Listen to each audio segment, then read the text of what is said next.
Body बिल्डिंगमध्ये discipline खूप महत्त्वाचं आहे.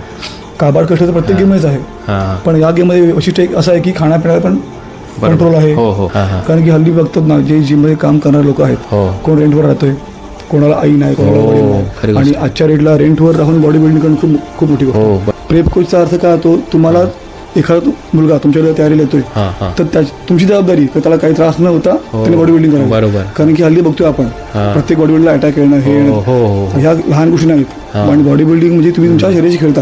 त्यांना वाटतं का स्टेरॉइडने यांना अटॅक येतो, पण स्टेरॉइडचा आणि अटॅकचा काहीही संबंध नाही. कुठल्याही मेडिकल लॅबमध्ये तुम्ही टेस्ट करून बघा, सांगा की बाबा याचा अटॅक याच्यामुळे आला. तिथे लिहिलं तंबाखू सेवन हे हानिकारक आहे हे लिहिलं असतं, तरी लोक सिगरेट पितात.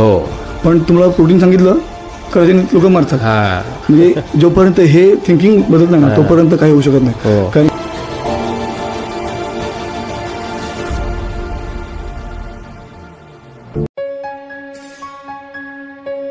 या मुलाखतीचे प्रायोजक आहे Musfit Nutrition. Get more size and strength. Musfit Nutrition या नामांकित ब्रँडच्या ऑर्डर किंवा डीलरशिपसाठी आजच संपर्क साधा.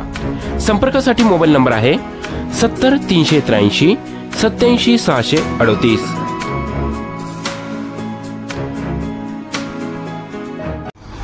नमस्कार फिटनेस प्रेमींनो, मी ईश्वर ठाकरे. ईश्वर ठाकरेज फिटनेस मंत्रा या आपल्या हक्काच्या आणि आवडत्या यूट्यूब चॅनलमध्ये खूप खूप स्वागत. नेहमीप्रमाणे आज माझ्यासमोर जी व्यक्ती आहे, बरेच जण ओळखता, संपूर्ण महाराष्ट्रातले जे काही तरुण आहे किंवा ह्या क्षेत्रातली जी मुलं आहे बॉडी बिल्डिंग क्षेत्रातले ते तर ओळखतच असतील त्यांना. यतीश ठाकरे फार कमी वयामध्ये त्यांनी बॉडी बिल्डिंगची जर्नी स्टार्ट केली. आज आपण त्यांची पूर्ण सक्सेस स्टोरी ही जाणून घेणार आहोत. यतीश सर, तुमचं खूप खूप स्वागत आहे माझ्या यूट्यूब चॅनलमध्ये. तर यतीश सर, तुम्ही माझा यूट्यूब चॅनल बघितलेलाच आहे. आपण कशा प्रकारचे प्रश्न हे विचारत असतो ते तुम्हाला सगळं ठाऊक आहे. यतीश सर, बॉडी बिल्डिंग आता हा खेळ तसा बघायला गेला तर खूप स्ट्रगल करावं लागतं, पेशन्स ठेवावं लागतं. त्यात डाएट म्हटलं तर खर्च खूप आहे. तर हेच क्षेत्र का निवडलं तुम्ही? दुसरे बरेच क्षेत्र होते. आई तुमची स्वतः शिक्षिका आहे, वडील पण एक चांगल्या ठिकाणी जॉबला आहे, तर तुम्ही दुसरं क्षेत्र का नाही निवडलं? म्हणजे हे क्षेत्र असं मी निवडलं नाही. याच्या अगोदर मी ॲक्च्युली करत होतो, इंजिनिअरिंग करत होतो, आणि वडील माझे व्यायाम करायचेच. तर आमच्या घरामध्ये व्यायाम हा जेव्हा स्टार्टिंगपासून आहेच. काका झाले, माझे पप्पा झाले. तर व्यायाम असं जेव्हा मी जिम चालू केली तेव्हा कॉम्पिटिशन खेळणार या इथून केलीच नाही, कारण मी अंगाने खूप बारीक होतो. जेव्हा मी जिम चालू केली तेव्हा माझं वजन 40 किलो असेल.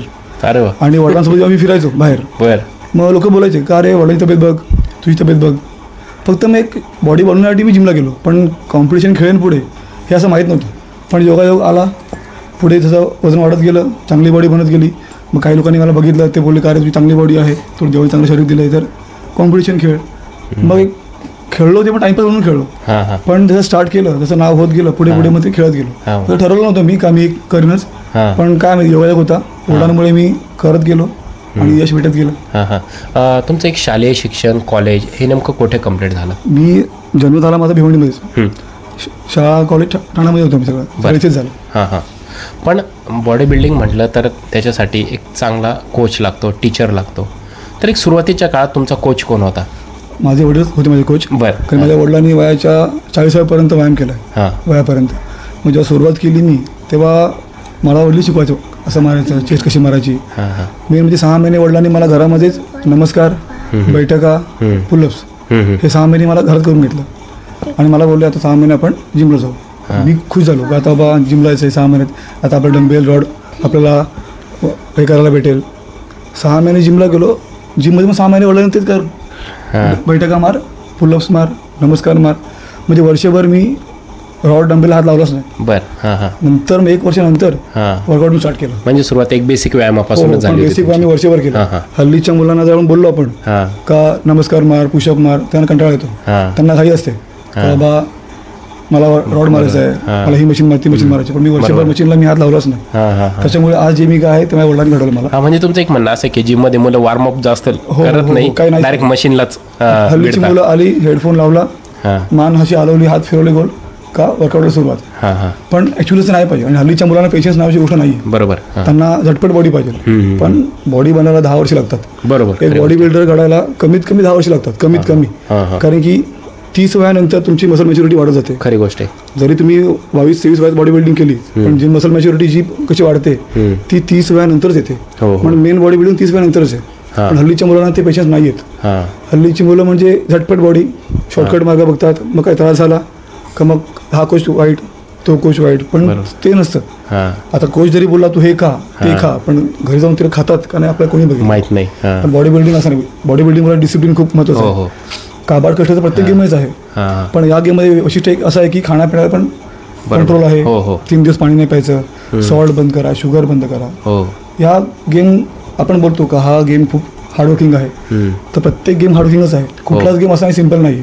सचिन तेंडुलकर असंच नाही म्हटलं, त्यांनी पण अख्खा दिवस प्रॅक्टिस केली असेल. बरोबर. जसं बॉडी बिल्डर 6 तास व्यायाम करतो, तर ते लोक पण तेच करतात. फक्त आपलं कसं आपल्या खाण्यावर कंट्रोल आहे, हे खायचं नाही ते खायचं नाही, आणि आपल्या तोंडाला चव असते.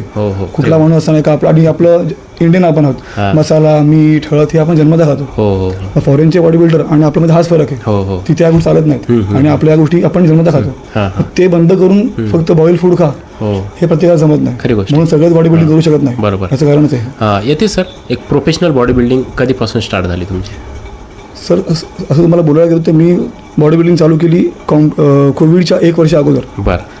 कोविडच्या 1 वर्ष आधी मी ठाणाशी मारली आणि माझं सिलेक्शन झालं महाराष्ट्राला. क्या बात आहे. हां, पण तेव्हा कोविड लागला. कोविड लागल्यावरती मग 2 वर्ष गॅपच. पण त्यात पण मी तयारी केली. कोविडमध्ये पण मी तयारी केली. मला डेट यायची महाराष्ट्र या महिन्यात आहे, पोस्टपोन झाली 2 महिन्यानंतर. मग मी ते कंटिन्यू करत गेलो, पण शेवटी कळालं का बॉडी बिल्डिंग आता कॉम्पिटिशन नाही होणार. बरोबर. मग मी 2 वर्ष कोविडमुळे पूर्ण गॅप झाला. मग कोविडच्या नंतर पुन्हा स्टार्ट झालं कॉम्पिटिशन. डायरेक्ट मी महाराष्ट्र खेळलो. मग त्या वर्षी पण मी टायटल मारली महाराष्ट्राची. मग तेव्हा मला भेटले मनीष सर. क्या बात. त्याच्या आधी मी खूप ठिकाणी गेलो, इकडे तिकडे इकडे तिकडे, पण असं प्रॉपर गायडन्स मला कुठे भेटलाच नाही. पण मग असं होतं का आता जायचं कुठे, तर माझा मित्र भेटला मला. तो मला बोलला का एक काम कर, तुम्हाला सोबत चल मनीष सरांकडे, दोन येतो.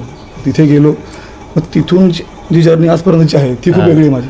मी ठाण्याशी जेव्हा मारली तेव्हा माझ्यासोबत मनीष सर नव्हते, पण त्याच्यानंतर मी जे मला यश भेटलं ते फक्त सरांमुळे भेटलं. बरोबर. तुम्ही आता जे बॉडी बिल्डिंगमध्ये प्रकार आहे, मेन्स फिजिक आहे, परत क्लासिक आहे, तर तुम्ही कोणता खेळ प्रकार खेळता? ॲक्च्युली बॉडी बिल्डिंग मला तर माहिती होतं, मेन फिजिक काय आहे हे मला माहितीच नाही आहे. नंतर मग मला एक मित्र बोलला का अरे तुझा जो बॉडी जी आहे ती बॉडी बिल्डिंगची नाही आहे, ती मेन फिजिक. मेन्स फिजिक्सची. तर मेन फिजिक म्हणजे काय आता हे मला नक्की माहिती नाही. त्याची पोज पण वेगळ्या होत्या, पोज कशी मारायची किंवा काय. फर्स्ट मी कंपनी खेळलो तेव्हा मला माहीत पण होतं पोज कशी मारायची. मग मी व्हिडिओज बघून शिकत गेलो, पण तेव्हा मला प्रॉपर असा गुरु म्हणजे कोण भेटला नव्हता का जो मला प्रत्येक गुरु सांगेल किती खायचं, किती कॅलरीज गेल्या पाहिजेत, किती प्रोटीन गेलं पाहिजे, किती फायबर्स घेतले पाहिजे, वर्कआउट कसा करायचा, काहीच नाही. म्हणजे मी टायटल मारेपर्यंत, फर्स्ट टायटल मारेपर्यंत माझंच मी डोकं लावून मी कोर्स केला होता वर्कआउटचा. मग याची व्हिडिओ बघ, त्याची व्हिडिओ बघ, असं करून मी पुढे आलो. पण मनीष सर भेटल्यानंतर मला तिकडं मला प्रॉपर समजलं की कसं करायचं, कसं खायचं, किती वेळ व्यायाम केला पाहिजे, कार्डिओ किती केला पाहिजे.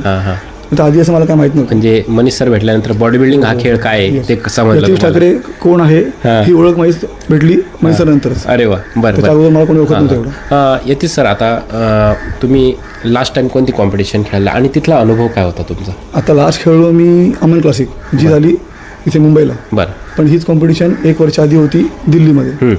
तिथे गेलो तेव्हा मी तिकडे सिल्वर मेडल मारला. तिथे होती अमन क्लासिक. आता एक फेब्रुवारी मार्चला असेल, तिथं मी टायटलच मारला, ओव्हरऑल टायटल मारला मी. आता असं आहे ना की मी मोठी गोष्ट करत नाही, पण मनीष सरांकडे जेव्हा मी गेलो, जेव्हा पहिल्याशी मारली मनीष सरांची, बरोबर, तिथून मी एकही कॉम्पिटिशन हारलो नाही. सतत लगातार मी 2022-23 मध्ये कंटिन्यू 10 कॉम्पिटिशन टायटल मी लगातार मारलं. प्लेस भेटत गेला नाही, गोल्डच मारलं मी. गोल्डच मारलं, ओव्हरऑल चॅम्पियन झालो मी. असं पण नाही का सिल्वर नाही, गोल्डच आणि ओव्हरऑल टायटल घेत गेलो मी. बरं. जेव्हा तुम्ही कॉम्पिटिशनची तयारी करता प्रोफेशनली एकदम, जी चांगलीतली चांगली कॉम्पिटिशन तुम्हाला खेळायची, तर एक तुमचा दिवसभरातलं डाएटचं शेड्यूल कसं असतं आणि वर्कआउटचा प्लॅन कसा ठरलेला असतो? आता मी जेव्हा मनीष सरांकडे गेलो, मला मनीष सर बोलले की तुला 6 तास व्यायाम करायला लागेल. कारण की बॉडी बिल्डिंग बोललं म्हणजे 2 तास व्यायाम नाही होत. कारण की नॉर्मल लोक जे वर्कआउटला येतात तेच 1.5-2 तास व्यायाम करतात. तर तू वेगळं असं काय करणार आहेस? म्हणजे तुला बॉडी बिल्डर बनायचं असेल तर तुला कमीत कमी 6 तास व्यायाम करायला लागेल. मग मी बोललो ठीक आहे. आता हे पण जे माझं घर आहे ते रेंटवरती, इथून माझं एक थोड्या अंतरावरती माझं घर आहे 2 BHK आहे, मी ते बंद केलं मी. इथे याचं कारण हेच का मला वर्कआउटला येऊन जाऊन परत जिमला जा काम करा, तर ते तितका वेळ मला भेटत म्हणजे ट्रॅफिकच्या ट्रॅफिक हे ते टाइम खूप जायचा. मी इकडं माझी जिम 2 मिनिटाच्या अंतरावरती. माझं शेड्यूल असं होतं, मी सकाळी 5:30ला उठायचो, 5:30 ते 11 माझे क्लायंट होते, मी त्यांना शिकवायचो. तिकडनं मग घरी आलो, मील केला, दुपारी 12 ते संध्याकाळी 6 मी कंटिन्यू व्यायाम करायचो 6 तास. बापरे. 12 ते 3 व्यायाम केला, 3 ते 3.5 मील करायचो, परत 3.5 ते 6:30 वर्कआउट, मग पुन्हा 6:30 पासून क्लायंट चालू केले 10 पर्यंत, मग रात्री 10 ते 11 1 तास पुन्हा कार्डिओ करायचो. बापरे. मी अख्खा दिवस जिम मध्ये. झोप कधी? झोप रात्रीच, रात्री 11 ते सकाळी 5 ही झोप माझी. जर झोपलो तर मग पैसे कधी कमवणार, काम कधी करणार? खरी गोष्ट आहे. तुमचं व्यायाम करून तर पोट बनणार नाही आपलं. बरोबर. आणि बॉडी बिल्डिंग करायची वेळ खर्च करायचं. आणि माझे वडील पण जरी गव्हर्नमेंटला असले किंवा आई टीचर असली तरी आम्ही सगळे 5 भावंड आहोत. हां, 3 बहिणी 2 भाऊ, सगळ्यांचे आता कॉलेज शाळाचा खर्च, लग्न झाला बहिणी त्यांचा खर्च सगळं वडिलांनीच केलं. आणि बॉडी बिल्डिंग जेव्हा स्टार्ट केली तिथून वडिलांनी माझ्याकडे घरात 1 रुपया मागितला का तू आम्हाला पैसे पण दे, किंवा ते बोलले का तू करतोयस ते कर, सपोर्ट आहे आम्ही आहोत तोपर्यंत तू तुझं करून घे. म्हणजे वडिलांचा आणि आईचा सपोर्ट मध्ये इतका होता, म्हणून मी आज इथपर्यंत बसलो. बॉडी बिल्डिंग मध्ये गरजेचं खूप आजपर्यंत जे काही मागे आहे त्यांच्या मागे यांचा खूप मोठा हातभार आहे. ते नसते तर आय थिंक मी इतक्या लेवलला पोहोचलो पण नसतो. कारण की हल्ली बघतात ना, जे जिम मध्ये काम करणारे लोक आहेत, कोण रेंटवर राहतोय, कोणाला आई नाही, कोणाला वडील नाही, आणि आजच्या रेटला रेंटवर राहून बॉडी बिल्डिंग करणं खूप खूप मोठी गोष्ट. बरोबर. त्यात मला माझं घर होतं आहेच, मला असं खर्च काय वेगळा नव्हता का घरात राशन भरायचे, पप्पांना पैसे लागतील, घर चालवायचे पैसे नाही, तसं काहीच नाही. पण इथे आल्यानंतर माझं मीच करतो सगळं, पण आई वडिलांचा सपोर्ट असल्यामुळे मी इथपर्यंत पोहोचू शकलो. मित्रांनो, तुम्ही जस्ट ऐकलं की यतीश सरांनी त्यांची म्हणजे 1-2 मिनिटामध्ये पूर्ण जर्नी त्यांनी सांगितलेली आहे की शेड्यूल कसं असतं त्यांचं वर्कआउटचं प्लॅन. आजकाल मुलांना काय वाटतं की आज जिम लावली की 2 महिन्यात माझी बॉडी बनल, वजन उचललं का लगेच मस्क्युलर माझी बॉडी बनल. तर असं नाही, याच्या मागे खूप मेहनत आहे मित्रांनो, खूप मेहनत आहे. मुलांना वाटतं क्रिएटिनचा एवढा 500-600 रुपयाचा डबडं खाऊन की आपली बॉडी बनल, काहीच नाही. त्याच्यावर डाएट खूप इम्पॉर्टंट असतो. डाएटसोबत तुमचा कोच हा तर खूपच इम्पॉर्टंट आहे, कारण त्यांच्या पाठीशी मनीष आडविलकर सर आणि आईवडिलांचा सपोर्ट होता, त्यामुळे ते आज इथपर्यंत येऊन पोचले. यतीश सर, मला सांगा, जे नवोदित आता जी मुलं ह्या क्षेत्रात येऊ पाहत आहे, तुम्ही जसं सुरुवातीला सांगितलं की बरेच जण गुरु बदलतात, टीचर बदलतात, तर कोच हा फार महत्त्वाचा आहे. तर त्यासोबत आईवडिलांचा तुम्हाला सपोर्ट पण भेटला.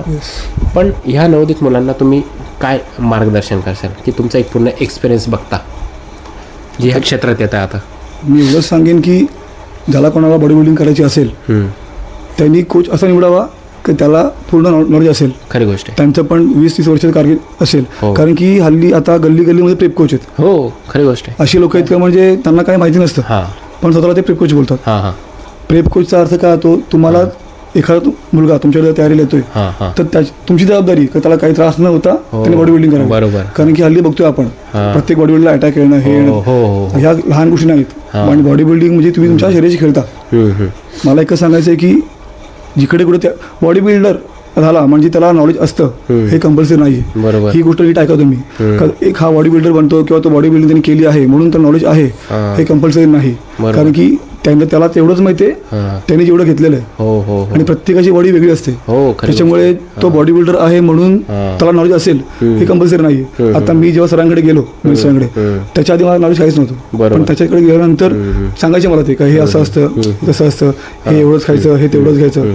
तर प्रत्येकाचं वेगळं असतं. तर तुम्ही जे घेतले तुम्ही ते मारतेच मला द्याल, पण तुमची आणि माझी बॉडी वेगळी आहे. तर कोच म्हणजे नुसतं बॉडी झाला म्हणजे कोच तसं नसतं. तर कधी पण ज्याला बॉडी बिल्ड करायची असेल त्याचे मनीष सर झाले. अशी खूप लोक, अशी मोठी मोठी लोक आहेत, त्यांच्याकडे जा, कन्सल्टिंग करा. तुम्ही फुकटच्या नादात जाल तर तुम्हाला त्रास करून घ्याल. कारण की आज जर मी 10 वर्ष एवढा मी खर्च केलेला असेल तर साहजिक गोष्ट मी पण आलं तर कोणी फीस घेणारच. त्यांना काय वाटतं हा फ्री मध्ये येतो ना, आपण इकडे तयारी करू, पण तसं नसतं.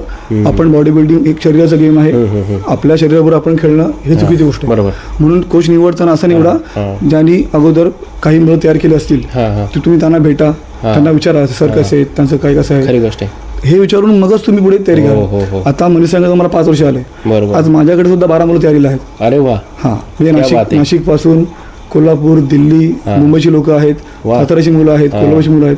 पण असं कोणी तुम्हाला बोलणार नाही का त्यांना काय नॉलेज नसेल. बरोबर. कारण की मी जे काय करतो सरांना विचारून करतो. त्यांना मी अजून शिकतो असं नाही का माझ्याला माहिती आहे, पण सर आहे तो पण शिकून घ्या, नॉलेज अपडेट करत करत राहा. कारण की तुम्ही अपडेट नाही केलं तर काही उपयोग नाही. कारण की सायन्स हे रोजचं बदलतं. आज काय करताय तुम्ही, आता जुना व्यायाम बघा, असं व्यायाम बघा, हो फरक आहे. तर तसं तुमचं दिवस पुढे जाणार, सायन्स बदलणार, तर तुम्ही अपडेट राहणार, तर तुम्हाला डिमांड भेटेल, नाही तर तुम्हाला डिमांड नाही भेटेल. हो. म्हणजे एक येते सर मला तुमच्या बोलण्यावरून एक मला मनामध्ये प्रश्न पडला आहे की जे मध्यंतरी जे हार्ट अटॅकचे प्रमाण वाढले तर ह्याच कारणामुळे वाढले की मुलं स्वतःवर काही पण एक्सपेरिमेंट करता, कोणाचं तरी ऐकता किंवा गुगल यूट्यूबवरून काहीतरी बघता, मग हार्ट अटॅक, आणि याच्यामुळं बॉडी बिल्डिंग इंडस्ट्री बदनाम होते. लोकांना वाटतं का स्टेरॉइडनी यांना अटॅक येतो, पण स्टेरॉइडचा आणि अटॅकचा काही संबंध नाही. कुठल्याही मेडिकलला तुम्ही टेस्ट करून बघा, सांगा की बाबा याचा अटॅक याच्या मिळाला. बरोबर. अटॅक म्हणजे हार्ट, खरी गोष्ट आहे. हार्टला तुम्ही ट्रेन करत नसाल, तुमचं जर वजन 100 किलो असेल, तुमच्या शरीराचं तुम्हाला पेलत नसेल, तुमच्या हार्टला जर तेवढा कॅपॅसिटी नसेल, तुम्हाला अटॅक येणारच. खरी गोष्ट. फक्त बॉडी बिल्डरला अटॅक येत नाही. असे गव्हर्नमेंटच्या सर्वेप्रमाणे अटॅकचा सगळ्यात जास्त इंडियामध्ये आपला आहे. म्हणजे अटॅक येणं म्हणजे फक्त काही अॅनोलिक्स नाही. अशा एखादा म्हातारा माणूस त्याला अटॅक, घरात बसल्या हल्लीच्या लहान मुलांना अटॅक येतो. त्याचं कारण काय, तुमचं हार्ट तेवढं कॅपॅसिटी म्हणजे नाहीये. खरी गोष्ट आहे. तुम्ही त्याला पण ट्रेन करा. काही बॉडी बिल्डर फक्त वर्कआउट करतात, ते कार्डिओ करतच नाहीत. पण कार्डिओ हा खूप कंपल्सरी आहे. आपल्या आयुष्यातला मेन म्हणजे आपला हार्ट आहे, आपला शरीरातला बॉडी पार्ट. बरोबर. तुम्ही सगळा याचा व्यायाम करता, तर तुम्ही हार्ट अटॅक करतच नाही, मग तुम्ही अटॅक येणं तुम्हाला भागच आहे. याची सर सप्लिमेंटबद्दल अजूनही लोकांच्या मनामध्ये खूप शंका आहे की सप्लिमेंटमुळे किडनी फेल होतात, हार्ट अटॅक येतो, आता जसं आपण बोललो. तर ही शंका कधी दूर होणार? कारण अजूनही लोकांच्या मनामध्ये जागरूकता निर्माण झालेली नाही सप्लिमेंटबद्दल. आता मध्यंतरी सरांनी एक व्हिडिओ बनवला रीलवरती, रजनी पानगंधा. बरोबर. ते म्हणजे आता हल्ली लोक ते खाताना विचार करत नाही. तिथे लिहिलं तंबाखू सेवन हे हानिकारक आहे हे लिहिलं असतं, तरी लोक सिगरेट पितात. पण तुम्हाला प्रोटीन सांगितलं करायचे लोक मरतात. म्हणजे जोपर्यंत हे थिंकिंग बदलत नाही ना तोपर्यंत काही होऊ शकत नाही. कारण की आता प्रोटीन हे काय आहे याच्यावर युट्यूबवरती शेकडो व्हिडिओ असतील का ते सेफ आहे. बरोबर. पण लोक ते घेत नाही. पण सिगरेटच्या पहिलं लिहिलं असतं याच्यामध्ये निकोटीन आहे, ते हानिकारक आहे, ते लोक ते खातात. मग आता याच्यावरती आपण नाही बोलू ना, तेच चांगलं. कारण किती लोक बोलणार, किती वेळ बोलणार आपण. बरोबर. कारण प्रोटीननी जर लोक मेले असते तर आता किती बॉडी बिल्डर आहेत आणि किती लोक खातात, मग ते का नाही मिळेल. येते सर मी आता सुरुवातीला बोललो की आता क्रिएटिन हे खूप मार्केटमध्ये आता त्याचं खूप नाव गाजलं आहे. पहिल्या कोणी काही एवढं गाजलेलं नव्हतं क्रिएटिन, पण ते ॲडव्हर्टाईजमध्ये दाखवतात की हा डब्बा खाल्ल्यावर तुमची पहिले अशी बॉडी नंतर अशी बनलेल. एवढं 600-700 रुपयाच्या डब्यात एवढी बॉडी बनते का? तसं नसतं. आपल्या बॉडीमध्येच क्रिएटिन, ग्लुटामाइन, डिसिरेबल आहे. आपल्याची ही बॉडी जी बनली ना याच्यावरच बनलेली असते. पण तुमचं काही गोल असतं, जर तुम्ही मसल गेन करायचं आहे, तुम्ही वाढवायचं आहे, म्हणून तुम्हाला बाहेरनं घ्यावं लागतं. तर त्याच्याने बॉडी बनत नाही. तुमच्या जी बॉडीची रिक्वायरमेंट असते ना ती पूर्ण झाल्यामुळे तुमचं वजन वाढतं. आणि क्रिएटिन आपल्या बॉडीमध्ये वॉटर होल्ड करतं, त्याच्यामुळे ते वजन वाढतं. तुम्ही ते बंद केलं का पुन्हा तुमचं बॉडी जे आहे ते आहेच.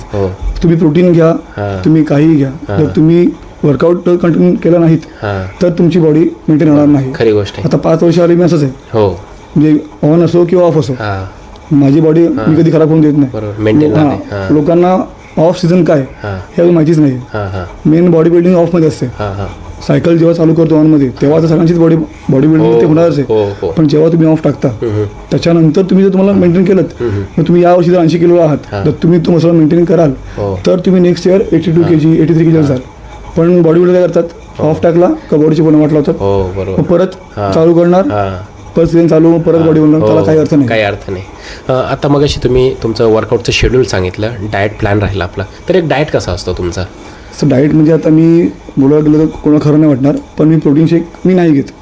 कारण की मी माझं जे काही माझी जी काही रिक्वायरमेंट आहे मी ती फूड बंद घेतो. दिवसाला माझा मी 1.5 किलो चिकन असतं, कमीत कमी 20 अंडी असतात माझी. म्हणजे प्रोटीन, कॅलरीज, कार्ब्स आणि फायबर्स याचं माझं नियोजन असतं. त्याच्याप्रमाणेच खातो. एक समतोल कॉम्बिनेशन.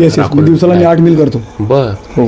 एक टाइम असा पण होता जेव्हा माझं वजन वाढत नव्हतं, माझं लोक वजन वाढत नाही, तर मला सरांनी सांगितलं की रात्री उठून 2 वाजता पण तुला मिल करावं लागेल. बापरे. तर मी अलार्म लावायचो, 2ला उठायचो, तो मिल करायचो, मी परत झोपायचो, पुन्हा 5ला उठलो का पुन्हा मिल चालू माझी. फार हार्ड आहे. हो. बॉडी बिल्डिंग हार्डवर्क तर आहेच, त्याशिवाय कुठलाच गेम असा नाही हार्डवर्क नाही.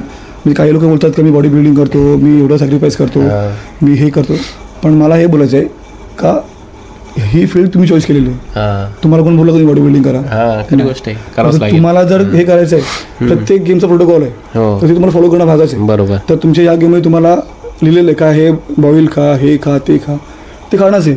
त्यात काय नवल नाही. मग मी असं म्हणेन, लोक असे बोलतात का बॉडी बिल्डिंग हा गेम हार्डवर्किंग आहे. आहेच, कसं कुठलाच गेम नाही. तेंडुलकर पण असं नाही म्हणला. विराट कोहली दिवसाला 1000 बॉल खेळतो. आता दिवसाला 1000 बॉल का आपण किती वेळ लागेल? 1 मिनिटाला 1 बॉल जरी खेळलो आपण 1000 मिनिटं झाले, मग तुम्ही विश्वभर किती तास झाले. तर प्रत्येक गेममध्ये हार्डवर्क आहे. तुम्ही काय वेगळं करत नाहीत. बॉडी बिल्डर बनण्याचं कारण एकच का तिथे आपल्याला थोडं कंट्रोल आहे. हे खायचं नाही, ते खायचं नाही. कुस्ती झालं तो पण तर गेम असंच आहे ना. फुटबॉल झालं 1.5 तास कंटिन्यू धावणं खायचं काम नाही. तर मला बोलायचं हेच का हार्डवर्क हा प्रत्येक गेममध्ये असतो. हा गेम चॉईस तुम्ही केला तर त्या गेमचा जो काय प्रोटोकॉल असेल तो तुम्हाला फॉलो करणं भागच आहे. त्यात काही तुम्ही वेगळं करत नाही. खरी गोष्ट आहे. येथे सर तुमचा फेवरेट बॉडी बिल्डर कोण आहे? म्हणजे मी असं बघायला गेलो नव्हतं पहिले जेव्हा बॉडी बिल्डिंग करायचा विषय केला होता तेव्हा सुमित जाधव आणि सागर रातोडे, अरे वा, ह्या दोघांना मी खूप हे करतो का हे लेजंड आहेत. खूप जुन्यापासून खेळतात. बरोबर. आणि ते वरच्यानुवरच काहीतरी आपल्या बॉडीमध्ये बोलतो ना का आज 80 किलो आहेत. सागर रातोडे सर 75 केजीला असून पण ओव्हरऑल चॅम्पियनशिप त्यांनी घेतलेली चेंज करत असतात. मग ती बॉडी त्यांची बघणार की ते काय ते ना त्यांचं मी शेड्यूल बघितलं होतं. एकदा आम्ही असं बसलो कॉम्पिटिशनला तर त्यांनी त्यांचं ती बॅग त्यांनी उघडली. झोपले होते तिकडे गार्डनमध्ये, झोपले होते ग्राउंडमध्येच. उठले त्यांनी ते एक ओपन केलं बॅगचं चेन, तो रुमाल काढला, तो पुसला, रुमाला घडी केला, तिथेच टाकलं. तिकडनं परत दुसरी बॅग काढली, तिकडनं कलर काढला. म्हणजे एकदम पद्धतशीर. जास्त आता आम्ही कसं आहे इकडनं काढ इकडे काढ, पण त्यांची प्रत्येक गोष्ट ही एक बघणार की असं तो माणूस काय वागतो, कसा राहतो, त्याचं वागणी कशी येतो, बोटांचं बोलणं. आपण बोलतो बॉडी बिल्डर हायपर असतात पण तो शांत संयमी माणूस येतो. एकदम शांत. मी तुम्हाला कोण झोपला कोण बोलला ना का हा बॉडी बिल्डर म्हणून. नाही, मी त्यांची जेव्हा मुलाखत घेतली त्यांच्या बोलण्यातूनच मला समजलं होतं. डिसिप्लिन काय असतो ना तो त्यांच्याकडे शिकावं. बरोबर. येते सर शेवटचा प्रश्न आहे, तुमच्या सक्सेसचा मंत्र काय? असं मंत्र मी सांगू शकत नाही, पण जेव्हा मी स्टार्ट केलं वर्कआउट तेव्हा मला माझ्या वडिलांनी सांगितलं होतं बॉडी अशी लगेच बनत नाही, तू वर्कआउट करत राहा तुझी बॉडी बनणार. तर मी असं ठरवून व्यायाम करत नाही. आता माझं पॅशनच आहे, माझी फील्डच आहे. बरोबर. तर मी मंत्र हे सांगेन का या गेममध्ये तुम्हाला डेडिकेशन आणि रेग्युलर व्यायाम करणं कंपल्सरी. तुम्ही दुसरं काही करा पण तुम्ही पहिले वर्कआउट आणि डाएट लक्ष देऊन तुम्ही काही करा. कारण की अशात कुठलीही गोष्ट सहज आपल्याला भेटत नसते. बरोबर. प्रत्येक गोष्टी हार्डवर्क असतो, पण तुम्ही ते कसं करता आणि तुम्हाला वेगळं बनत असेल तर तुम्ही वेगळं काय करता.